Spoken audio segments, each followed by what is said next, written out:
Hello friends, welcome back to my channel Arpo Hasan vlog. আমরা এখন আছি আজিমপুর গোরে শরীফ মাজারের দক্ষিণ পূর্ব পাশে। বাসায় দুপুরে বোয়া খালা রান্না করতে না আসার কারণে আমাদের লাঞ্চটা বাইরেই করতে হবে। আমার সাথে আছে আমার ম্যাচমেট খন্দকার মুস্তাক আহমেদ। আপনারা দেখতেই পাচ্ছেন এখানে ক্যাফে জান্নাত, পিৎজা হাট, KFC এবং কাচ্চি ডিলাক্সের মতো বড় বড় রেস্টুরেন্ট এবং ফাস্টফুডের খাবারের ব্যবস্থা রয়েছে। ওয়েদারটা ছিল দারুণ, অনেক মেঘলা আকাশ, যে কোনো সময় মেঘেদের কান্না নেমে আসতে পারে। তাই চিন্তা করলাম ভারী কোনো খাবার খাই। আমার ম্যাচমেট অবশ্য ক্যাফে জান্নাতে যেতে চাচ্ছিল না, তখন আমি তাকে KFC অথবা কাচ্চি ডিলাক্সের থেকে যে কোনো একটা চুজ করতে বললাম।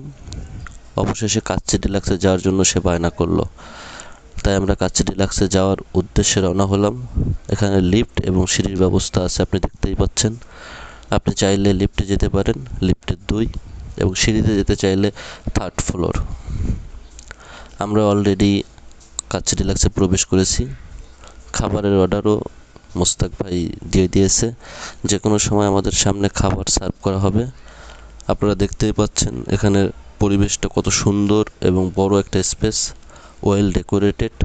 আমরা সম্ভবত লেট করে আসলাম, রেস্টুরেন্টটা প্রায় সম্পূর্ণ ফাঁকাই ছিল, গুটি কয়েক মানুষ এখানে লাঞ্চ করছে।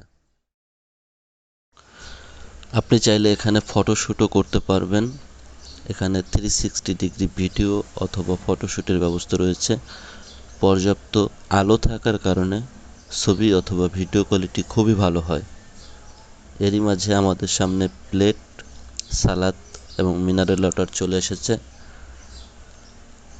বাসমতি কাচ্চি, বড় বড় 2 পিস খাসির মাংস এবং খুবই বড় সাইজের অর্ধেকটা আলু। আলুটা খেতে এত সুন্দর হয়েছে যে মাংসের থেকে আলুটার টেস্ট বেশি মনে হচ্ছে। বাসমতি রাইসটা যে পরিমাণ দিয়েছে তাতে একজন স্বাভাবিক খাদক ভরপুর খেতে পারবে। শাহী বুরহানিও চলে এসেছে, যদিও বুরহানিটা একটু ঝাঁঝালো ছিল, তবে এখানের কাচ্চিটা খুবই টেস্টি, খুবই সুস্বাদু। আমার তো সেই ভালো লাগছে। এখানে খেতে খেতে আপনি বাইরের পরিবেশটাও এনজয় করতে পারবেন। আজ চলে যাচ্ছি, তবে যাচ্ছি না। আবারও দেখা হবে নতুন কোনো ব্লগ নিয়ে।